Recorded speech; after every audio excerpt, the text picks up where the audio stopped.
Madilim ang langit ng gabing iyon sa nayon ng maliputo.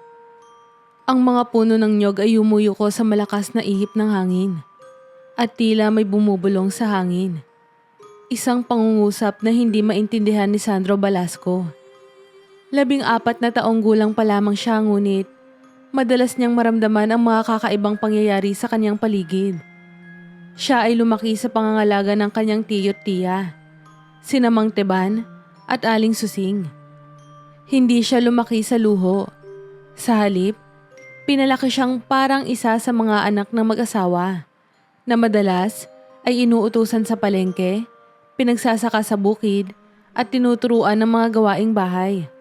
Wala siyang reklamo, ngunit may isang bagay na matagal nang bumabagabag sa kanya.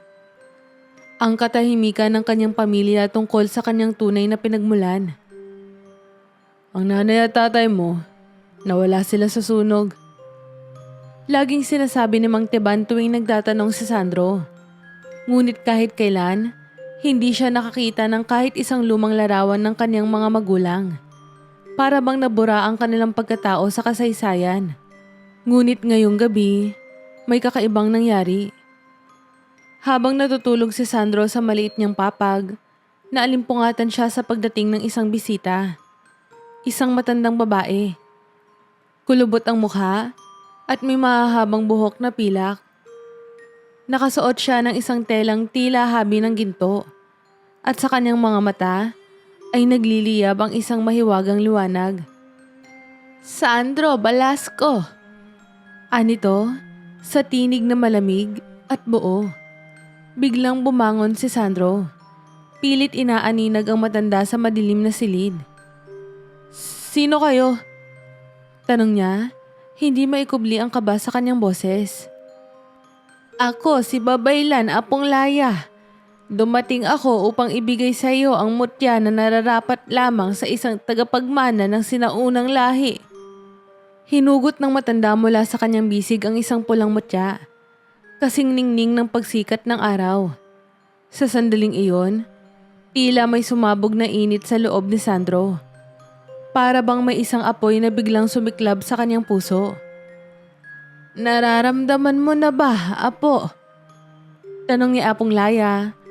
May matamis ngunit misteryosong ngiti sa kanyang labi. Tila hinigop ng mutya ang buong paligid at biglang bumalik ang mga alaala. Mga larawang noon ay tila nakakulong sa kadiliman ng kanyang isipan. Isang lalaki na may matang kasing asul ng langit. Isang babaeng may gintong buhok na waring sinag ng araw. Ang magkahawak nilang kamay, ang pagtawa ng kanyang ina, ang pagyakap ng kanyang ama. At pagkatapos, isang anino. Isang tinig na bumubulong mula sa dilim. Ang batang ito, kailangan nating kunin ang kanyang kapangyarihan. Agad na nagising si Sandro. Hingal na hingal siya. At nanginginig ang kanyang katawan. Ano yun? Sino po ang taong yun sa anino? Muling nagsalita si Apong Laya. At sa pagkakataong ito, ramdam ni Sandro ang bigat ng kanyang mga salita. Ang iyong tunay na pangalan, Sandro, ay hindi isang ordinaryong pangalan. Ikaw ay isinilang sa lahi ng mga sinaunang babaylan. At ang iyong dugo ay hinuhulma ng mahika. Ang aninong iyong nakita, siya si Lakan Luntian, ang mambabarang na naghahanap ng mutya ng dilim at siyang dahilan kung bakit nawala ang iyong mga magulang. Nanlamig ang katawan ni Sandro. Hindi niya inakala na ang kwentong ito ay may kinalaman sa kanya. Isang alamat na parang nababasa lamang niya sa mga lumang aklat ng matatanda. Pero bakit ako? Tanong niya, namumutla. Dahil ikaw lamang ang may kakayahang tapusin ang simulaing hindi natapos ng iyong mga magulang. Sagot ni Apong Laya. At upang magawa iyon, kailangan mo mag-aral sa Akademya ng Encantadia, ang paaralan ng mga nilalang na may dugong mahika. Hindi alam ni Sandro kung paano niya tatanggapin ang mga revelasyong ito. Isang mahikal na paaralan? Isang mundo ng puno ng mga engkanto at diwata. Hindi siya isang bayani. Isa lamang siyang ulila mula sa isang maliit na baryo. Ngunit nang mapatingin siyang muli sa pulang mutya sa kanyang kamay, may naramdaman siyang hindi maipaliwanag na koneksyon. Isang sigaw mula sa labas ang pumunit sa katahimikan. Sandro! Napalingon sila ni Apong Laya. Sa labas ng bahay, may isang itim na anino na bumabalot sa buong bakuran. Ang hangin ay naging mabigat at ang lupa ay nagsimulang gumalaw. Ipinadala nila ang kanilang mga espiya. Bulong ni Apong Laya. Kailangan na nating umalis. At sa unang pagkakataon, nakita ni Sandro ang kanyang sarili na tumatakbo palayo sa tahanang kinalakhan niya. Papunta sa isang bagong mundo na hindi niya pa kailanman inakala na totoo. Mabilis ang mga pangyayari. Hindi na nagkaroon ng pagkakataon si Sandro upang magpaalam kina Mang Tiban at Aling Susing. Dinala siya ni Apong Laya sa masukal na kagubatan sa labas ng nayon ng Maliputo. Sa bawat hakbang nila sa makapal na damuhan, nararamdaman ni Sandro ang kakaibang enerhiyang bumabalot sa paligid. Parang ang mismong lupa ay humihinga. Nagmamasid. Bakit po tayo nandito? Tanong ni Sandro habang pilit na tinatakpan ng kanyang katawan mula sa malamig na ihip ng hangin. Nasa lagusan tayo patungo sa Akademya ng Encantadia. Sagot ni Apong Laya. Isang paaralan para sa mga may dugong mahika. Napatingin si Sandro sa paligid. Wala siyang nakikitang anuman maliban sa matataas na punong kahoy at makakapal na ugat na parang humaharang sa kanilang daraanan. Wala naman pong... Bago pa niya matapos ang kanyang sinasabi, itinaas ni Apong Laya ang kanyang kamay at bumigkas ng isang orasyon. Bukas ang landas sa karapat-dapat sa pagitan ng dalawang daigdig. Biglang lumakas ang ihip ng hangin. Ang mga puno ay tila gumalaw at bumuka, na para bang isang malaking pinto na bumuka sa harapan nila. Sa loob nito ay isang lagusan ng liwanag. Kumikislap na tila tubig na hinagisan ng batong may mahika. Hindi pa man nakakagalaw si Sandro, hinila na siya ni Apong Laya papasok. Pagkalampas nila sa lagusan, isang kakaibang mundo ang bumungad kay Sandro. Isang malawak na palasyo na may mga lumulutang na isla sa himpapawid. Mga hagdang yari sa lumang kahoy na gumagalaw ng kusa. Ilang estudyante na may kakaibang kasuotan.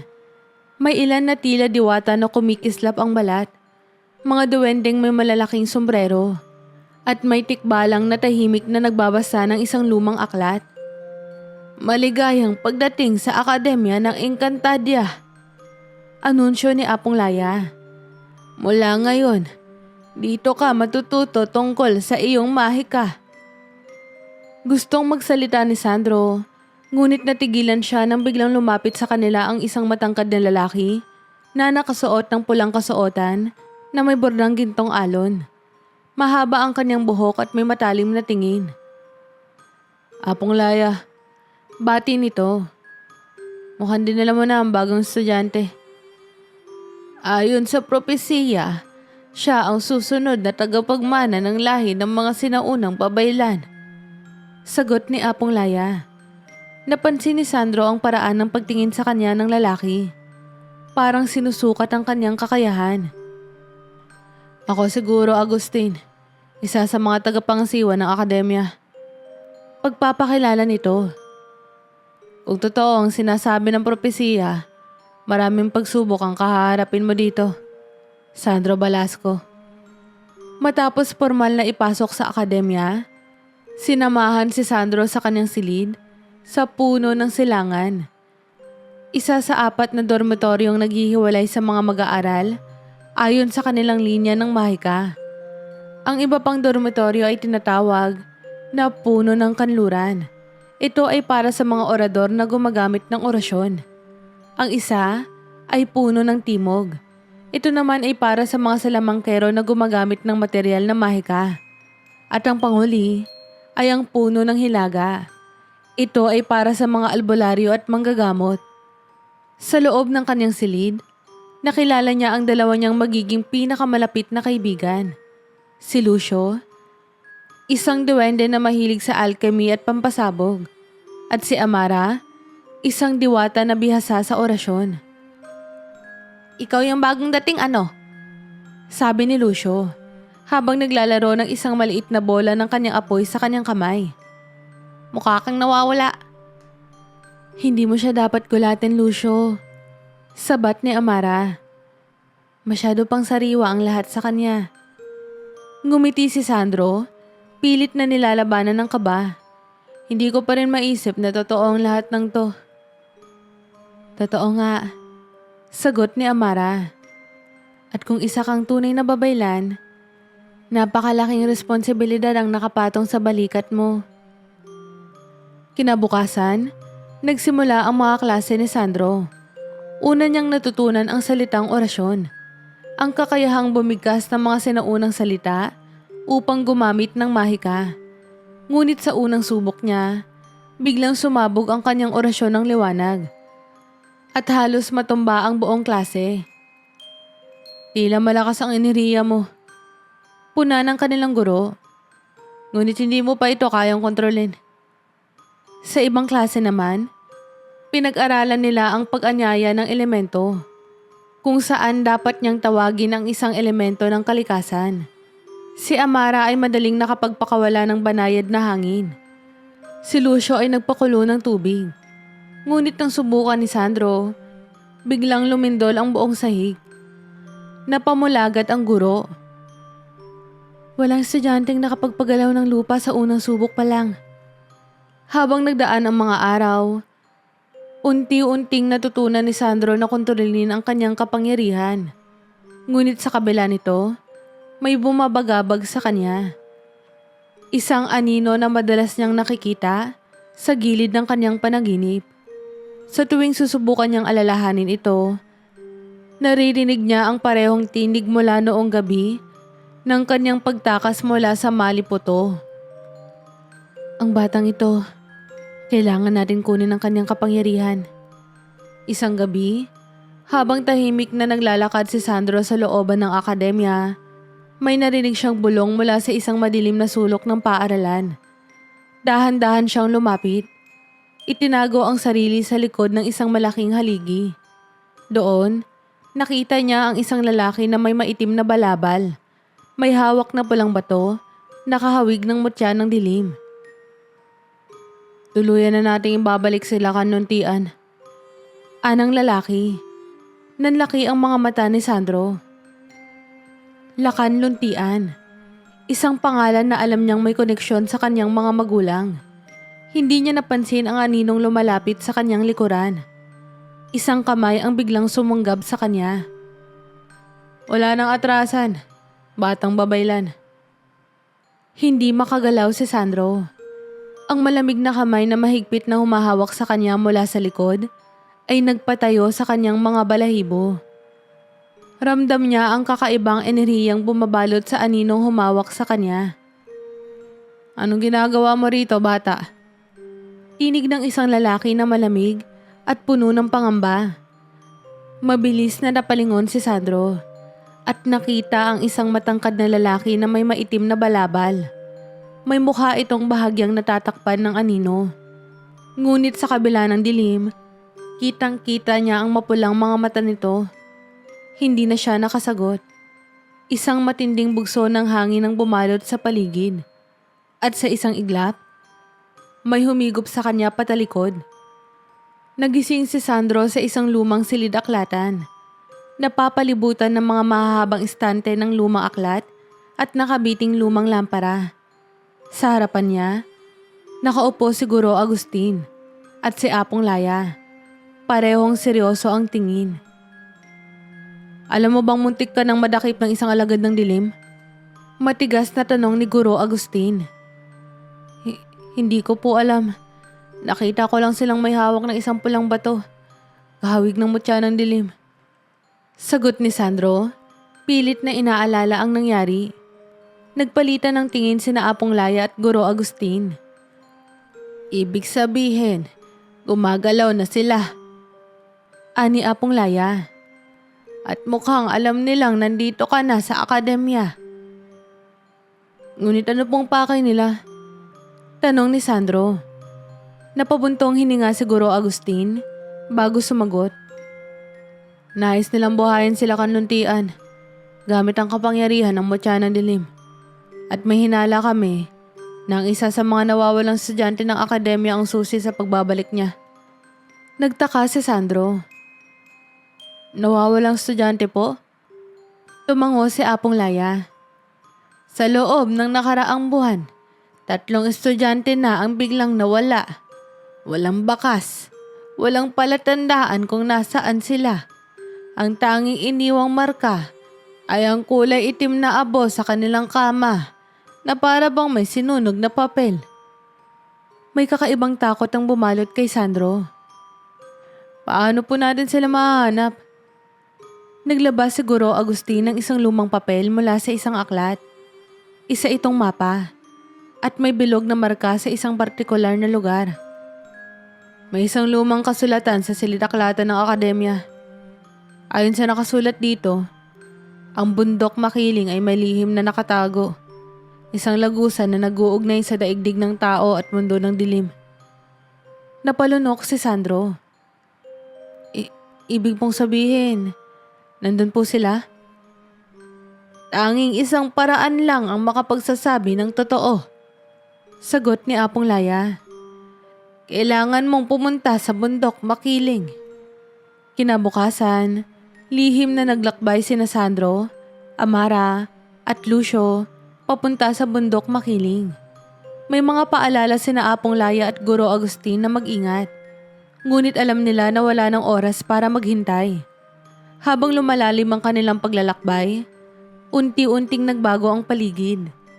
Ang mga puno ay tila nagiging mas matanda. Ang hangin ay lumalamig.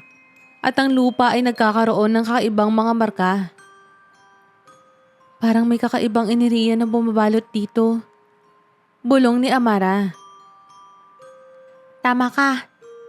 Sagot ni Lucio habang hinahawakan ng isang bato na bahagyang kumikislap. May mahika sa paligid.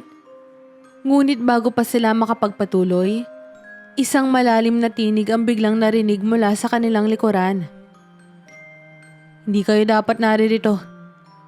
Paglingon nila, isang tikbalang. Nakaharang sa kanilang daraanan. Ang kanyang malakabayong mukha ay may matalim na titig at ang kanyang mahahabang paa ay tila handa ng sumipa anumang oras. Sino kayo? Tanong ni Sandro. Ako si Dato Lumban, tagapangalaga ng bundok makiling. Sagot ng tikbalang. At ako ang huling babala sa inyo. Kung itutuloy niyo ang pagpasok sa lagusan, maaaring hindi na kayo makabalik. Nagkatinginan sina Sandro, Amara at Lucio. Alam nila na wala silang ibang pagpipilian. Kailangan namin sagipin ang nawawalang mga estudyante. Sagot ni Sandro. Pinagmasdan sila ni Dato Lumban bago tuluyang tumango. Kung ganun, sundan niyo ako. Dinala sila ng tikbalang sa isang kuweba sa ilalim ng bundok. Sa harapan nila, may isang malaking pinto na gawa sa itim na bato. May nakaukit na mga lumang simbolo. Ito ang lagusan. Paliwanag ni Dato Lumban. Ngunit upang mabuksan ito, kailangan ng dugo ng isang tunay na babaylan. Nanlaki ang mga mata ni Sandro. Ako lang ang may dugong babaylan. Dahan-dahan siyang lumapit at inilagay ang kanyang kamay sa gitna ng pinto. Sa sandaling iyon, biglang lumiwanag ang mga ukit sa bato. Parang may buhay na dumadaloy sa loob nito. Isang matinding hangin ang bumalot sa paligid. Bago pa nila maunawaan ang lahat, biglang bumukas ang pinto. At sa loob, nakita nila ang isang madilim na silid. At sa gitna nito, isang sigpin na may pulang mata, mahahabang pangil at makapal na balahibo. Nakatayo sa harapan ng 3 estudyanteng nawawala. Nakagapo sa gitna ng silid. Matagal ko kayong inintay. Bulong ng sigbin. Ang tinig nito ay parang halinghing ng isang halimaw. At sa likuran nito, Isang altar ng mutya ng dilim ang kumikislap. Napalunok si Sandro. Kailangan natin silang iligtas. Bulong niya kina Amara at Lucio. Pero bago pa sila makagalaw, nagsimulang magsalita ang Sigbin sa isang mababang tinig na parang nagmumula sa ilalim ng lupa. Huli na kayo. Sabi nito. Magsisimula na ang pagbabalik nila kanluntian. Sa sandaling iyon, lumakas ang liwanag mula sa mutya ng dilim at isang matinding pwersa ang tumama sa kanila. Itinulak sila paatras. Ramdam ni Sandro ang malamig na enerhiya na bumalot sa buong kuweba. Kasabay nito, bumigkas ng isang matandang orasyon ng Sigbin. Sa gabing madilim at kaluluwang ligaw, ibalik ang hari ng kadiliman. Hindi na nagdalawang isip si Sandro. Mabilis niyang inunat ang kanyang kamay at bumigkas ng sariling orasyon. Apoy ng liwanag, sumiklab ka. Sa isang iglap, isang bugso ng apoy ang lumabas mula sa kanyang palad. Tinamaan ng Sigbin. Napaungol ito sa sakit at umatras, ngunit hindi pa ito tapos. Mabilis na lumapit si Lucio at hinagis ang isang maliit na pulbos ng alikabok ng diwata na nagbigay sa kanila ng bahagyang proteksyon. Huwag mong hayaang matapos ang ritual, sigaw ni Amara. Agad niyang sinubukang putulin ng tali ng mga estudyante gamit ang kanyang orasyon ng talim. Ngunit sa sandaling halos maputol na ito, lumakas ang pwersa na bumalot sa paligid. Sa gitna ng altar, ang mutya ng dilim ay unti-unting bumubuo ng isang itim na anino. Isang figura ng isang lalaki na may mahabang buhok, nakasuot ng itim na balabal at may nakakakilabot na presensya. Sila kanluntian. Matagal ko kayong hinintay. Anang anino sa malamig na tinig. At ikaw, ang bagong tagapagmana ng babaylan. Tinitigan nito si Sandro. At sa isang iglap, isang matinding pwersa ang bumalot sa paligid ng binata. Pakiramdam niya ay may humihigop sa kanyang ineriya. Luhod sa harapan ng iyong tunay na Panginoon! Sigaw ng anino. Biglang bumagsak si Sandro sa lupa. Tila may mabigat na enerhiyang pumipigil sa kanya. Nakita niya na unti-unting nagdidilim ang kanyang paningin. Ngunit bago siya tuluyang lamunin ng kadiliman, narinig niya ang tinig ni Apong Laya sa kanyang isipan. Huwag mong hayaang kunin nila ang iyong liwanag. At sa isang iglap, bumangon si Sandro. Pumikit at hinayaan ang kanyang sariling kapangyarihan na bumalot sa kanya. Ramdam ni Sandro ang kanyang enerhiya na bumabalot sa kanya. At sa kauna-unahang pagkakataon, bumigkas siya ng isang orasyon ng banayad na liwanag. Isang sinaunang mahika na hindi lamang nagwawasak ng kasamaan, kundi nagdadala rin ng paggaling at kalinawan. Sa ngalan ng araw at liwanag, papawiin ko ang iyong anino. Isang matinding liwanag ang lumabas mula sa kanyang palad, bumalot sa buong silid. Napasigaw ang anino nila kanluntian. Tila hindi matanggap ang kapangyarihang bumalot sa kanya. Hindi! Sa isang iglap, biglang lumabas ang isang pwersang nagwasak sa paligid. At nakita ni Sandro na biglang naglaho ang anino, kasabay ng pagbasag ng mutya ng dilim. Ang Sigbin ay sumigaw at naglaho rin sa hangin. Sa wakas, bumagsak si Sandro sa lupa. Hingal na hingal. Nang muling nagmulat ng mata si Sandro, nakita niyang bumalik na sa normal ang paligid. Ang tatlong estudyante ay ligtas na, nakahiga sa lupa at bahagyang nanghihina. Tumakbo si Amara papunta sa kanya. Sandro, ayos ka lang ba? Tumango siya, bagamat ramdam niya ang matinding panghihina. Natapos na ba? Ngunit bago pa sila makapagdiwang, narinig nila na muling gumalaw ang lupa. Isang mahinang tinig ang narinig nila. Nagmumula sa isang piraso ng sirang mutya. Hindi pa to tapos. Babalik ako. Nagkatinginan silang lahat. Bagamat natalo nila ang Sigbin at nawasak ang mutya ng dilim, Alam nilang hindi pa tuluyang nawala sila kanluntian. Nangangahulugan lamang ito na may mas malaking panganib na paparating. At si Sandro ang nakatakdang humarap dito. Sandro, bulong ni Amara habang hinahawakan siya sa balikat. Nararamdaman mo rin ba? Tumango siya. Hindi pa tapos to. Sagot ni Sandro habang mahigpit na hawak ang kanyang kamay. Alam kong may paraan pa para tuluyang mawala ang banta nila kanuntian. Biglang sumulpot si Dato Lumban, ang tikbalang na tumulong sa kanila. Nagawa niyong pigilan ng ritual, ngunit ang anino nila kanuntian ay hindi pa tuluyang nawawala. Anito? At alam kong may isang lugar na maaaring makatulong sa inyo. Ang kuweba ng huling babaylan. Nagkatinginan sina Amara at Lucio. Ang kuweba ng huling babaylan? Tanong ni Lucio. Ayon sa alamat, naroon ang huling orasyon na may kakayahang burahin ang mutya ng dilim sa mundong to. Ngunit patagal na tong nakatago. At ang tanging isang tagapagmana ng babaylan lamang ang maaaring makapasok. Napatingin ang lahat kay Sandro. Siya lamang ang may dugong babaylan sa kanila. Ang kuweba ng huling babaylan ay matatagpuan sa ilalim ng karagatan ng Silang Araw. Isang mahiwagang dagat na nagbabago ng anyo tuwing dapit hapon. Ayon kay Dato Lumban, ito ang pintuan patungo sa kuweba. Ngunit hindi ito madaling pasukin. Matapos bumalik sa Akademya ng Encantadia at ipaalam kina Apong Laya at Guro Agustin ang kanilang natuklasan, agad silang naghanda para sa paglalakbay. Sa tulong ng mga guro at ibang mag-aaral, nakakuha sila ng mga kagamitan para sa pagsisid sa ilalim ng dagat. Pagdating nila sa dalampasigan, isang kakaibang tanawin ang bumungad sa kanila. Ang tubig ay hindi asul, kundi kumikislap na parang gintong alon.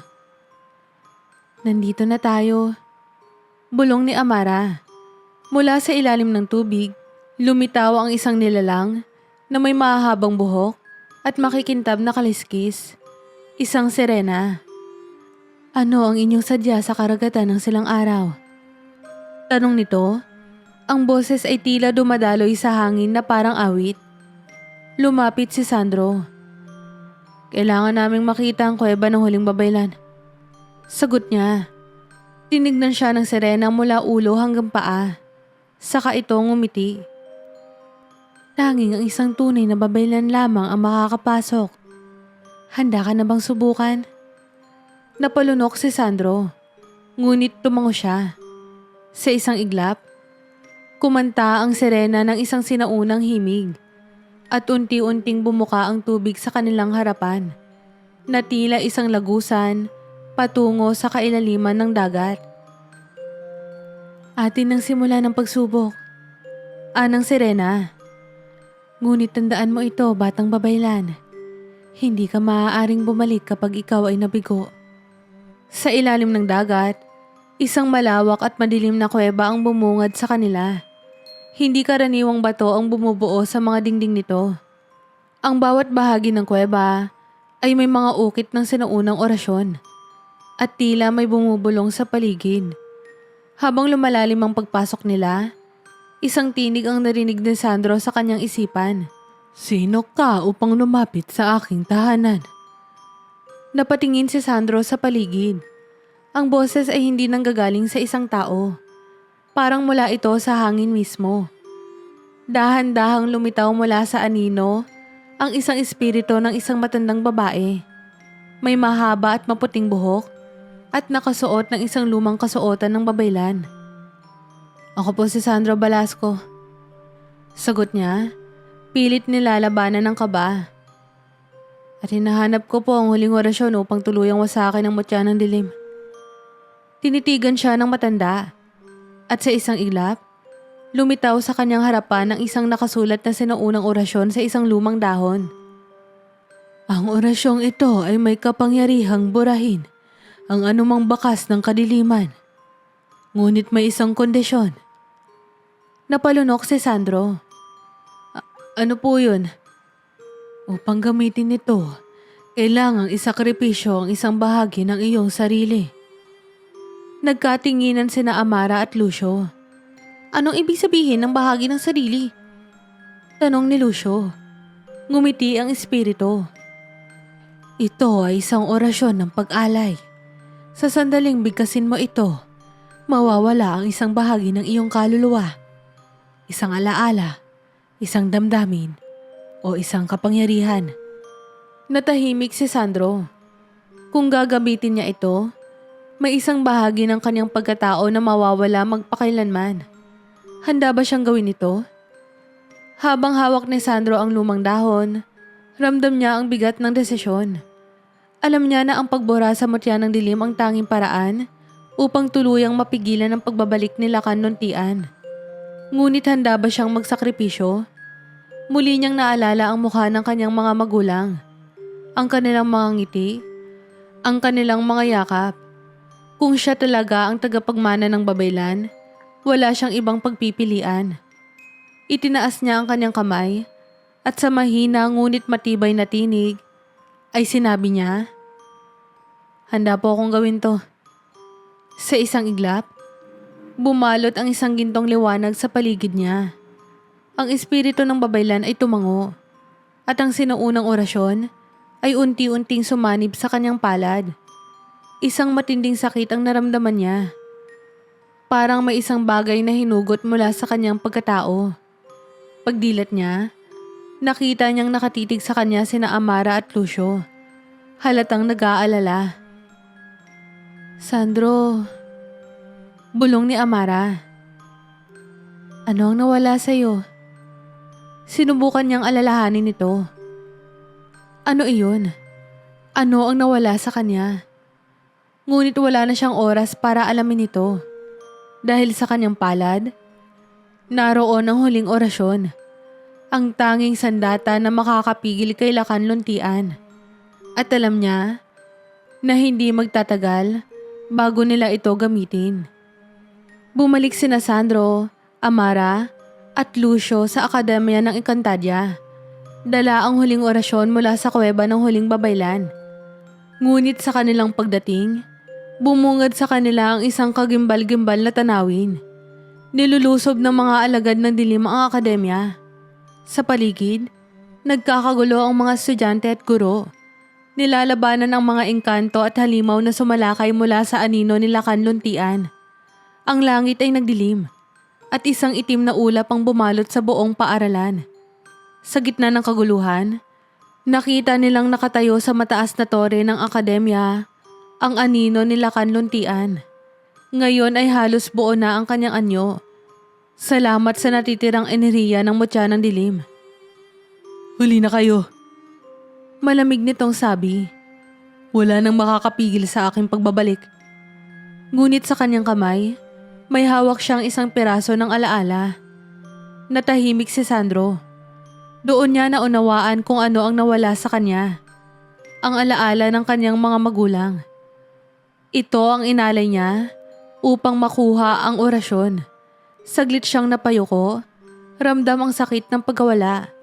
Ngunit hindi siya maaaring huminto ngayon.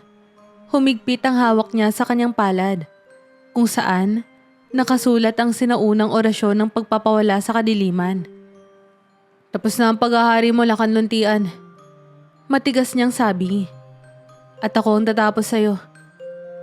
Nagliyab ng kulay ginto ang katawan ni Sandro habang inihanda niya ang huling orasyon. Sa tabi niya, nakaposisyon sina Amara at Lucio. Parehong handa sa laban. Lumipad mula sa tore sila kanluntian.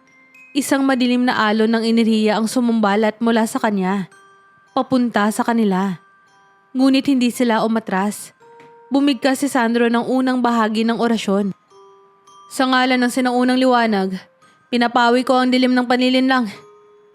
Mula sa kanyang palad, isang gintong alon ng mahika ang tumama sa alon ng kadiliman nila kanluntian. Saglit na nagdilim ang paligid. Ngunit ang liwanag ng kanyang mahika ay hindi natabunan. Sa isang iglap, tumulong sina Amara at Lucio. Gumamit si Amara ng orasyon ng hangin upang itulak ang kadiliman pabalik. habang si Lucio ay gumamit ng alikabok ng diwata upang pahinain ang kapangyarihan ng kalaban. Ngunit napakalakas nila kanluntian. Muling sumigaw ito ng isang malakas na orasyon. At mula sa kanyang katawan, lumabas ang mga anino. Bumalot kay Sandro. "Hindi mo ako matatalo, bata." Bulong nila kanluntian. "Ako ang tunay na hari ng Mahika." Ngunit ngumiti lang si Sandro. "Di mo naiintindihan." Sagot niya. "Ang totoong Mahika ay hindi nagmumula sa takot, kundi sa tapang." Sa huling pagkakataon, inulit niya ang buong orasyon. "Sa huling sikat ng araw at sa huling liwanag ng buwan, winawasak ko ang iyong kadiliman." Biglang lumiwanag ang buong paligid. Isang gintong sinag ng araw ang bumalot kay Sandro. At ang buong akademya ay nagliwanag ng parang tanghaling tapat. Ang anino nila kanluntian ay nagsimulang mapunit. Unti-unti siyang naglaho. Sumisigaw sa galit at sakit. "Hindi to maaari!" At sa isang malakas sa pagsabog ng liwanag, tuluyang naglaho sila kanluntian. Kasabay nito, nawala ang itim na ulap sa kalangitan. Ang mga nilalang ng kadiliman ay nanghina at nagsimulang maglaho. Ang akademya ay muling nagkaroon ng kapayapaan. Matapos ang laban, unti-unting bumalik sa normal ang buhay sa akademya ng Encantadia. Naging bayani si Sandro sa buong paaralan. Ngunit sa kabila nito, may isang bagay siyang hindi maibabalik. Ang alaala ng kanyang mga magulang. "Malungkot ka." Pansin ni Amara habang nakaupo sila sa tabi ng lawa sa loob ng akademya. "Wala na ako natitirang alaala sa kanila." Sagot ni Sandro. "Parang hindi ko na alam kung sino ako." Ngumiti si Lucio at tinapik siya sa balikat. "Pero nandito ka pa rin. At ano man ang nawala sa'yo, may bagong mga alaala kang gagawin." Muli siyang ngumiti. Tama sila. Sa halip na panghinayangan ng nawala, sisiguraduhin niya na ang kanyang bagong buhay bilang isang babaylan ng liwanag ay magiging daan upang maprotektahan ng lahat. Makalipas ang isang buwan, isang espesyal na seremonya ang ginanap sa akademya. Sa harap ng lahat ng estudyante at mga guro, formal na kinilala si Sandro bilang tagapagmana ng huling babaylan. Binigyan siya ng isang mutya ng gintong liwanag. Isang sagisag ng kanyang bagong tungkulin bilang tagapagtanggol ng balanse sa mundo ng Mahika. "Simula pa lang ito," sabi ni Apong Laya. "Marami ka pang matututunan, Sandro. At marami pa tayong pagsasamahang pakikipagsapalaran," dagdag ni Lucio. "Kasama mo kami kahit anong mangyari," sabi ni Amara, nakangiti. Habang nakatayo si Sandro sa harap ng akademya, tinignan niya ang malawak na kalangitan. Hindi na siya ang dating bata na walang alam sa kanyang tunay na pagkatao. Ngayon, isa na siyang babaylan ng liwanag. At alam niya na marami pa siyang haharapin, ngunit hindi na siya nag-iisa.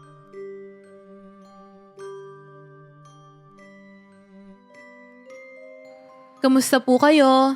Muli, maraming salamat po sa pagsubaybay. Huwag niyo po sanang kalilimutang mag-like at mag-subscribe. Ang kwento po natin ngayon ay wala pong tungkol sa pag-ibig. Pasensya na po kayo. Ganun pa man po ay mahal na mahal ko po ang lahat ng sumusuporta sa akin. Maraming salamat po ulit at have a nice day po sa inyong lahat.